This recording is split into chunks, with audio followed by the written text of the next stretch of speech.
Sir வணக்கம். வணக்கம் சரண். Sir, இயக்குனர் பாரதி ராஜா இன்று அதிகாலை காலமாயிருக்காருன்ற செய்திகள்லாம் வெளியாகிருக்கு.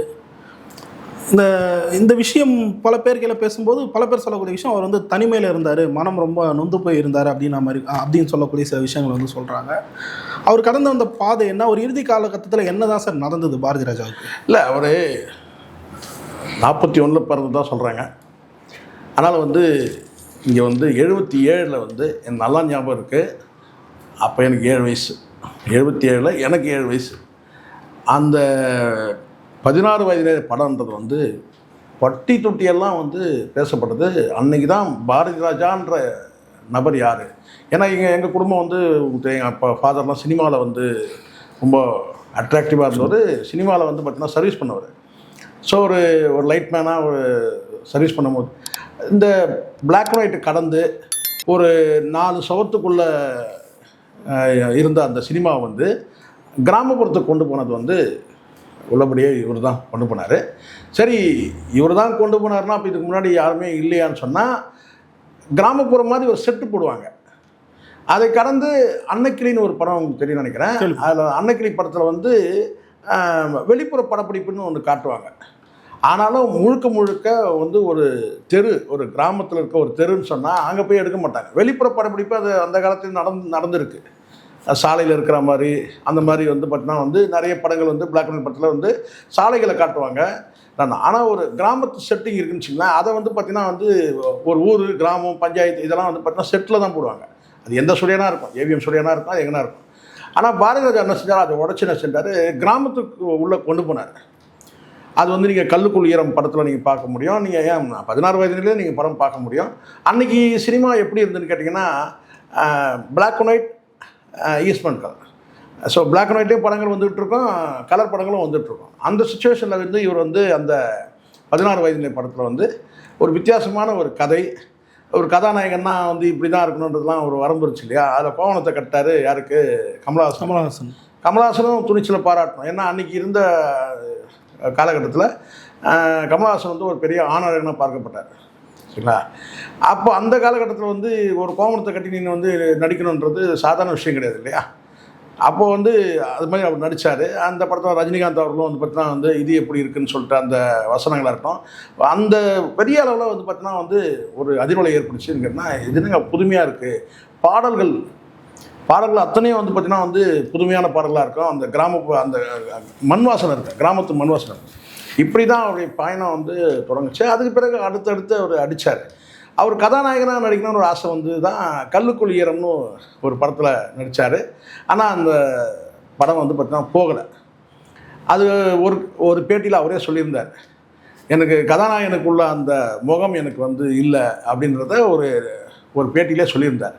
எனக்கு மைனஸ் பார்த்தீங்கன்னா எனக்கு மூக்கு தான் எனக்கு மைனஸு அப்படின்றத அவர் சொல்லியிருந்தார். குமுதம்னு நினைக்கிறான், நீங்கள் சரியான ஞாபகம் இல்லை. அவர் கடந்த காலத்தில் எல்லாத்தையும் கொஞ்சம் வெளிப்படையாக ஓரளவுக்கு பேசக்கூடிய ஒரு மனிதர் தான் அவர். ரொம்ப அவருடைய பார்த்தீங்கன்னா அடுத்தடுத்து படம் கிட்டத்தட்ட ஒரு 44 படம் சரண் சாதாரண விஷயம் இல்லை. 44 படங்களும் பார்த்தீங்கன்னா எல்லாமே பார்த்தீங்கன்னா நீங்கள் ஃபெயிலியர்ன்ற படங்கள் பார்த்தீங்கன்னா ஒரு 4 படத்தை சொல்லிடலாம் செலக்டிவாக. ஆனால் கிட்டத்தட்ட 40 படமும் பார்த்தீங்கன்னா பேசக்கூடிய படங்கள் தான். அவர் எதிர்பார்த்த படங்கள் சிலது தோல்வின்னு சொன்னால், அது காதல் ஓவியம்னு ஒரு படம். அந்த படம் பார்த்தீங்கன்னா தோல்வி. அது ரொம்ப எதிர்பார்த்த படம். அது அவர் சொல்லுவாங்க சில அந்த கல்லுக்குள் ஈரம், காதல் ஓவியம் இதெல்லாம் மிகப்பெரிய ஒரு ரெவல்யூஷன் ஏற்பட்டது. அவருடைய படத்தை ஒரு ரெவல்யூஷன் சொன்னாக்கா 2 படத்தை சொல்ல முடியும். ரெவல்யூஷன்றது அது உண்மையிலே இந்த இடத்துல அவருடைய ப்ளஸ்ஸை பாராட்டியே தீரணும். பாரதி ராஜாவை மனதார பாராட்டணும், ஆழ்மனதின் அடித்தளத்திலிருந்து பாராட்டணும். என்னென்னு கேட்டால் 2 படம் இருக்குது. ஒரு படம் பார்த்திங்கன்னா அலைகள் ஓவியம். இந்த மதம் குறுக்கணிக்கக்கூடாது, காதலுக்கு இடையில் மதம் குறுக்கணிக்கக்கூடாது சொல்லிட்டு அந்த படத்தை கார்த்திக் கதாநாயகனாக போட்டு, முத்துராமன் மகன் கார்த்திக் கதாநாயகன் போட்டு கதாநாயகியாக ராதா நடிச்சிருப்பாங்க. அதில் வில்லன் கேரக்டரில் தியாகராஜன் நடிச்சிருப்பார். சில்க் சுமிதாவுக்கு ரொம்ப ஒரு என்ன சொன்னேன், எல்லாரும் ஒரு கவர்ச்சி பதுமையாக காட்டினவங்களை இவர் வித்தியாசமாக அந்த படத்தில் ஒரு கேரக்டர் ஆர்டிஸ்டாக காட்டியிருப்பார். அந்த படம் பெரிய ஒரு ரெவல்யூஷன் தான். அதாவது என்ன, ரிலீஜன் பார்த்தீங்கன்னா குறுக்க லவ்க்கு ரிலீஜன் குறுக்க நிற்கக்கூடாதுன்னு சொல்லிட்டு அதை பண்ணார். அந்த ரெவல்யூஷனாக என் பார்வையில் நான் சொல்கிறேன். அந்த ஒரு படம் சொல்லலாம். இன்னொரு படம் பார்த்தீங்கன்னா கருத்தமான ஒரு படம். அந்த படத்தில் நீங்கள் அந்த காலகட்டத்தில் வந்து பார்த்தீங்கன்னா இந்த கள்ளிப்பால் வச்சு கொல்றதுன்னு வந்து ஒரு வழக்கம். இந்த பெண் ஒரு வழக்கம் இருந்துச்சு. பெண் குழந்தைகள் பிறந்தாங்கன்னா கள்ளிப்பால் வச்சு கொல்றுவாங்க கிராமங்களில். விவேக் கூட காமெடியாக சொல்லி. ஆமாம், அப்போது வந்து இது வந்து தென் மாவட்டங்களில் பரவலாக நடந்துச்சு. அகில இந்திய அளவில் அங்கங்கே ஒரு கிராமங்களில் அதை நடத்துக்கலாம். ஆனால் இங்கே தென் மாவட்டங்களில் மிகப்பெரிய அளவில் வந்து பார்த்தா சிட்டிகளில் வந்து வட மாவட்டங்கள் இல்லை வந்து நகர்ப்புறங்களில் வந்து சைலண்ட்டாக அது நடந்தது ஹாஸ்பிட்டல்களில். தென் மாவட்டங்கள் வந்து கிராமங்களில் வந்து பொம்பளை பிள்ளை பொண்ணா பாரம்ன்ற மாதிரி இருந்துச்சு, வரதட்சணை கொடுக்க முடியாது. ஸோ அந்த காலகட்டம் 90கள் காலகட்டம் அது வந்து மிகப்பெரிய அளவில் இருந்துச்சு. அது பெரிய சேலஞ்சர். அப்போ எடுத்தார் ஒரு படம், கருத்தமான ஒரு படம். அவ்வளோ நெகிழ்ச்சியாக இருக்கும். கிளைமேக்ஸ் காட்சியெல்லாம் வந்து பார்த்திங்கன்னா அவ்வளோ இதுவாக இருக்கும். அற்புதமான படம்னு ஒன்று என் வாயால் ஒன்று சொன்னேன்னா பாரதிராஜா படத்தை, அந்த ஒரு படத்தை நான் சொல்வேன். அது ரெவல்யூஷன் தான் உண்மையிலேயே. அந்த படத்துக்கு வந்து பெரிய அளவில் நேஷ்னல் அவார்ட்லாம் கூட வாங்கினார். அவங்க அம்மா பேர் தான் கருத்தமானது. அவங்க அம்மா பேர் தான் அந்த படத்துக்கு பேரே வச்சுருந்தார்.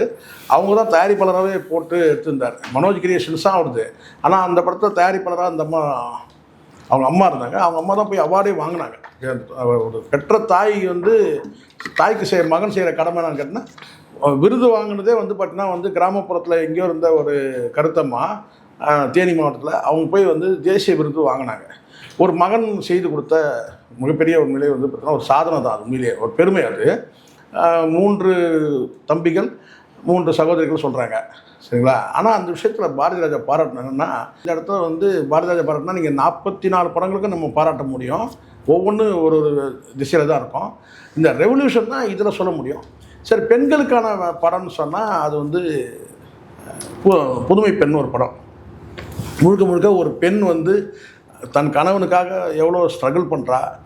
ஆனால் அந்த கணவன் வந்து சந்தேகப்படுறான். சந்தேகப்பட்டு அவளை வந்து சிறையிலேருந்து மீட்டு கொண்டு வரா.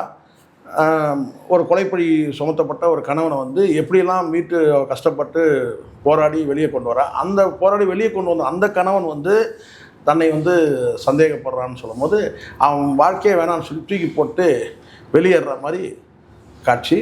அந்த படம் வந்து ரேவதி நடிச்சு அற்புதமாக நடிச்சிருப்பாங்க ரேவதி அந்த படத்தில். ஸோ இப்படி வந்து பாரதிராஜாவை வந்து நிறைய நம்ம சொல்ல முடியும்.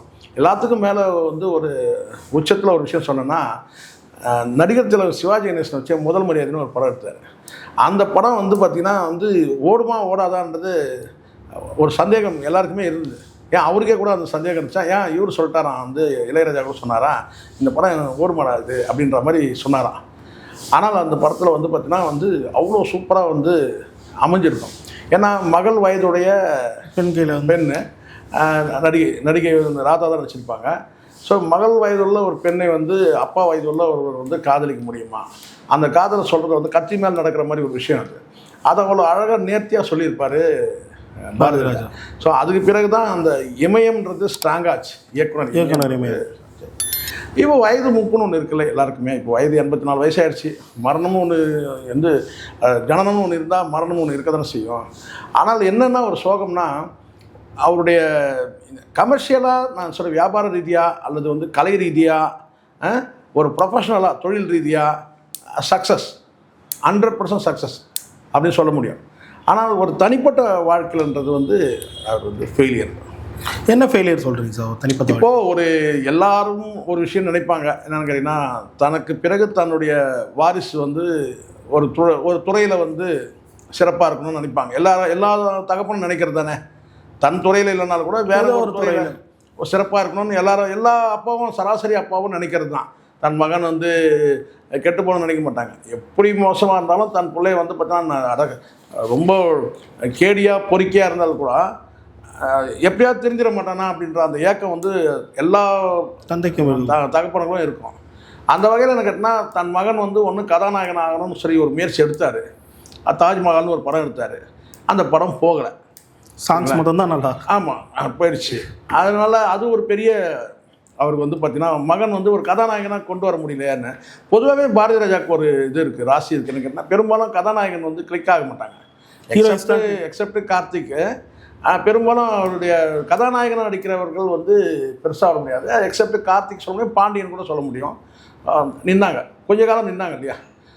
கார்த்திக் நீண்ட காலம் நின்னார், பாண்டியன் ஒரு குறிப்பிட்ட காலம் நின்னார். ஆனால் வந்து பெரிய அளவில் வந்து எல்லாரும் கிளிக் ஆனாங்கன்னு சொல்ல முடியாது. ரைட். கதாநாயகன் நடிக்கிறவங்க பல பேர் வந்து பார்த்திங்கன்னா வந்து காணாமல் போயிருக்கிறாங்க. அது நடந்திருக்கு. பட் என்னென்னா தன் மகனையும் வந்து ஒரு கதாநாயகனை உருவாக்கணும்னு சொல்லிட்டு ஒரு தாஜ்மஹால்னு ஒரு படம் எடுத்தார். அது படம் மாதிரி இல்லாமல் என்னமோ மாதிரி எடுத்துட்டார் அதை. அதாவது ஒரே ஒரு தமிழில் மட்டுமே அந்த படத்தை எடுத்திருந்தாருன்னா வந்து சக்ஸஸ் ஆகிருக்குன்னு நினைக்கிறேன்.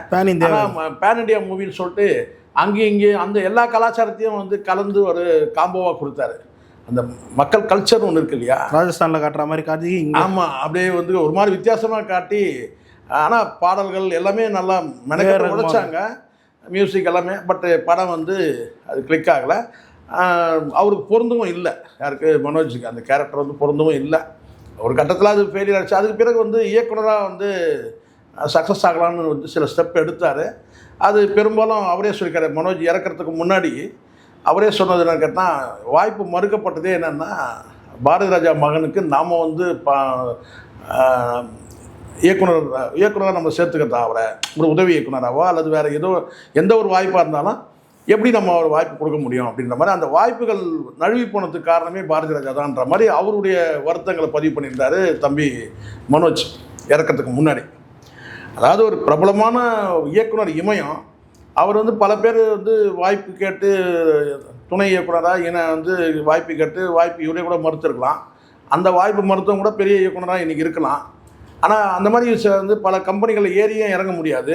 ஏன்னா இயக்குனருடைய மகன்னா இவருடைய புகழுக்கு வந்து அங்கே அடி வாங்கும். அதனால் இது வாய்ப்பு ஒரு பக்கம் கேட்க முடியல, அப்படி வாய்ப்பும் வந்து மறுக்கவும் பட்டது கேட்குற இடத்துல. ஏன்னா பெரிய இயக்குனர் எதுவும் நம்ம சொல்ல முடியாது ஒரு வார்த்தை. பட் அட்லீஸ்ட் வந்து ஒரு துணை இயக்குனர்னால் என்னென்னலாம் வேலை செய்ய வேண்டியது இருக்குன்னு தெரியும். அப்போ அந்த வேலையை செய்ய முடியாது. ரெண்டாவது ஏதாவதுனாக்கா இந்த கோபமாக இருந்தால் ஒரு வார்த்தை 2 வார்த்தை சொல்லக்கூடிய சூழல் வரும். அதுலேயே வந்து பார்த்திங்கன்னா பல வாய்ப்புகள் மறுக்கப்பட்டதுனால அவர் ஒரு பக்கம் வருத்தத்தை பதிவு பண்ணிட்டு, அவரும் வந்து பார்த்திங்கன்னா வந்து ஹார்ட் ஆப்ரேஷன் பண்ணிட்டு வந்துட்டு அதுக்கப்புறம் ஏதோ அவர் சரியான முறையில் அதை வந்து உடலை பராமரிக்காமல் கோட்டை விட்டார் அப்படின்போது அவருடைய உயிர் போயிடுச்சு. உங்களுக்கு தெரியும் நினைக்கிறேன், 2 வருஷம் இருக்க நினைக்கிறேன். ஸோ இந்த மாதிரி ஒரு சுச்சுவேஷனில் பாரதி ராஜா வந்து தனிமையில் தான் இருந்தார் கடைசி காலத்தில். மனைவியும் கருத்து வேற்றுமையில் நீண்ட வருடமாக வந்து இவரை விட்டு விலகி அவங்க இன்னொரு வாழ்க்கையில் இருக்கிறாங்கன்ற மாதிரி ஒரு தகவல் சொல்கிறாங்க. ஸோ நம்ம இப்போ இதை வந்து ரொம்ப டீப்பாக இறங்கி பேச முடியாது. பட் இருந்தாலும் வந்து கேட்டால் ஒரு மனிதர் வந்து ஒரு ப்ரொஃபஷனலாக வந்து சக்ஸஸ் பண்ண ஒரு மனிதர், ரெவல்யூஷன், அதாவது வந்து ஒரு திரைப்படத்தின் மூலமாக வந்து ஒரு பெரிய ரெவல்யூஷன் ஏற்படுத்தின ஒரு மனிதர், புரட்சி ஏற்படுத்தின ஒரு மனிதர். அப்படிப்பட்ட ஒரு மனிதர் வந்து பார்த்திங்கன்னா கடைசி காலத்தில் வந்து யாருடைய ஆதரவும் இல்லாமல் தனிமையில் வாழ்ந்தார் அப்படின்றதான் சொல்கிறாங்க. என்னதான் நீங்கள் அண்ணன் தம்பிகள் இருந்தாலும் கூட விட மாட்டாங்க, யாரும் பாசத்தில் வந்து யாரும் விட மாட்டாங்க. அவருடைய தம்பி கூட நிறைய நேர்காணலாம் பேசியிருக்காரு, பார்த்துருக்குறோம். இவர் தான் தம்பியான்றதே நமக்கு நீண்ட காலம் தெரியாமல் இருந்தது. அது பெரிய ஒரு சாபக்கட்டம் உண்மையிலேயே. ஏன்னா பாரதி ராஜா வந்து எவ்வளோ பெரிய இயக்குனர், ஆனால் அவருடைய தம்பிகள் கூட வந்து பெரிய அளவில் வந்து அடுத்த இயக்குனர்களாவோ அல்லது வந்து ஒரு துணை நடிகராக தான் வந்து இருந்தாலும் தவிர ஒரு நடிகனாக கூட வந்து உருவாக்கலை. தம்பிகள் கூட அவர் உருவாக்கலை. ஒரு பெரிய நடிகனாக வந்து உருவாக்கலை. அது என்ன காரணன்றது தெரியல. பட்டு வந்து என்ன இருந்தாலும் வந்து அண்ணன் தம்பிகள் எல்லாம் இருந்தால் கூட, உறவுகள் இருந்தால் கூட, கடைசி நேரத்தில் மகன் இருக்கணும், மனைவி இருக்கணும். ஸோ மகனும் இல்லை, மனைவி இருந்தும் இல்லைன்றது வருத்தமான ஒரு விஷயந்தான். பட் இருந்தாலும் வந்து தமிழ் சினிமா வந்து பார்த்தீங்கன்னா தவிர்க்க முடியாத ஒரு தமிழ் சினிமா வரலாறுன்னு ஒன்று இருந்ததுன்னா அது பாரதி ராஜா பெயர் இல்லாமல் இருக்க வாய்ப்பே கிடையாது. அதுதான் உண்மை. இறுதியாக ஒரே ஒரு சார், கடைசி காலத்தில் யாருமே கூட இல்லை, அவங்க தம்பிகள் மட்டும்தான் இருந்தாங்க அப்படின்னு சொல்லியிருந்தீங்க. ஸோ ரொம்ப இக்கட்டான ஒரு சூழலில் தான் பாரதி ராஜா கடைசி காலத்தை கழிச்சிருக்காரு. இந்த விஷயங்கள்லாம் எப்படி பார்த்துக்கிறது, மற்ற மனுஷங்க இது வந்து என்ன கற்றுக்கணும்னு நினைக்கிறீங்க? இல்லை, நான் ஒரு விஷயம், நல்ல கேள்வி, அருமையான கேள்வி கேட்டீங்க. யாருமே நான் ஒன்று சொல்லுவேன், என்னென்னு கேட்டிங்கன்னா, வாழ்க்கையில் சில அற்ப விஷயங்கள் இருக்குது. வாழ்க்கையில் சில அற்ப விஷயங்கள். சரி, அற்ப விஷயங்கள்னால் நீங்கள் எதை சொல்கிறீங்கன்னு கேட்டிங்கன்னா, நான் பளிச்சுன்னு சொல்லிடுறேன், நேரடியாக சொல்லிடுறேன். எனக்கு எப்போயுமே அப்படி சொல்லி தான் பழக்கம் எனக்கு. அதனால தான் நம்ம எங்கேயுமே நல்ல பேர் இருக்கிறோம், நம்ம கெட்ட பேர் தான் வச்சுருக்கிறோம். அதனால் அற்ப விஷயம் கேட்டிங்கன்னா, செக்ஸுன்றது வந்து பார்த்திங்கன்னா வந்து அற்ப விஷயந்தான். என்னங்க செக்ஸுன்றது அற்ப விஷயங்க, அதானங்க வாழ்க்கைக்கே ஆதாரம் அப்படின்னு நீங்கள் சொல்லலாம். கரெக்ட், ஆதாரம் தான். ஆனால் அந்த செக்ஸுன்றதை வந்து பார்த்திங்கன்னா யார்கிட்ட நம்ம வச்சுக்கிறோமோ அப்போ அது ஒரு புனிதமான விஷயம் மாறிட்டோம் சரண். இந்த காணொலி பார்க்குற அத்தனை பேர் புரிஞ்சுங்க. இந்த செக்ஸ் என்பது நம்ம வந்து யார்கிட்ட வைக்கிறோம் அந்த உறவை அப்படின்னு பார்க்கும்போது பார்த்தோன்னா, மனைவி கிட்ட வச்சா அது புனிதமான உறவு. ஆனால் தான் தாம்பத்தியம் புனிதமானது சொல்லுவாங்க. அதே வந்து பார்த்தீங்கன்னா வந்து அடையாளம் இல்லாமல் யாரோ ஒருவர் அவங்களோட போயிட்டு நீங்கள் அந்த உறவை நீங்கள் வைக்கிறீங்கன்னு வச்சுங்களேன், அது அற்பமான அந்த உறவாயிடும். அந்த அற்பமான உறவு வந்து அந்த அற்பத்தனத்தை தொடர்ந்து நீங்கள் நீட்சியாக நீங்கள் அதனுடைய நீட்சி என்ன ஆகுன்னு கேட்டிங்கன்னா, உங்கள்கிட்ட வந்து ஒரு ஆத்மார்த்தமான உறவு கொள்றதுக்கு யாரும் தயாராக போயிடுவாங்க. என் மனைவியே கூட ஒரு கட்டத்தில் வெறுத்துருவாங்க. அதுதான் உண்மை. என்னை கேட்டால் பாரதி ராஜா விஷயத்தில் வந்து பார்த்திங்கன்னா அப்படி தான் சொல்ல முடியும். பட் இப்போ அதை ஒரு பெரிய நீங்களாக இந்த இறந்து போன காலகட்டத்தில் நம்ம பேச முடியாது. அடிப்படையில் வந்து அவர் கடைசி காலத்தில் தனிமைப்பட்டதுக்கு காரணம் வந்து அதுதான் அடிப்படை காரணன்றதை ஏற்கனவே பல பேர் பேசியிருக்கிறாங்க ஊடகங்களில். பட் இப்போ நம்ம அதை வந்து ரொம்ப டீப்பாக பேசுகிற நாகரிகமாக இருக்காது. ஆனால் மனைவி அவரோட இல்லாமல் போனதுக்கு காரணம் வந்து இவர் வந்து சினிமா துறையில் வந்து அந்த செக்ஸ்ன்ற விஷயத்தை வந்து பார்த்திங்கன்னா வந்து சக நடிகைகளோட நடிக்கும்போது அதில் வந்து ஈடுபாடு அதிகமாக உள்ளவர்ன்றது சினிமா வட்டாரத்தில் எல்லாருமே பேசுவாங்க. அதுதான் அடிப்படை காரணமாக இருக்குது. இவர் வந்து இன்றைக்கி தனிமைப்பட்டதுக்கு காரணம் அதுதான். பட் வயது மூப்பில் இருந்தாலும் கூட பார்த்திங்கன்னா அந்த வயது மூப்பான அந்த காலகட்டம் இருக்குது இல்லையா, அதாவது இவர் கடந்த ஒரு 4-5 வருடங்களாகவே வந்து இவர் சிக்காக இருந்ததும் சரி, அவருடைய மகன் இறந்ததும் சரி, வயோதிகம் ஒரு பக்கம், துக்கம் ஒரு பக்கம், ஸோ புத்திர சோகம் சொல்லுவாங்கள்ல அது ஒரு பக்கம், வயோதிகம் ஒரு பக்கம், கூட துணைக்கு வந்து ஆத்மார்த்தமான உறவு இல்லைன்றது ஒரு பக்கம். ஸோ நீங்கள் சொல்லலாம் அண்ணன் தம்பிங்களாம் இருக்காங்களா, அது ஆத்மா என்ன தான் அண்ணன் தம்பிகள் கூட இருந்தாலும் கூட யாரையும் நம்ம குறை சொல்ல முடியாது. ஆனாலும் கூட மனைவி பிள்ளைகள் கூட இருக்கணும். ஸோ ஒரு பிள்ளை வந்து பார்த்தீங்கன்னா இல்லாமல் போயிட்டோம். ஒரு மகள் வந்து உங்களுக்கு லண்டன்லேயே இங்கே இருக்கிறாங்க, அவங்களும் பக்கத்தில் இல்லை.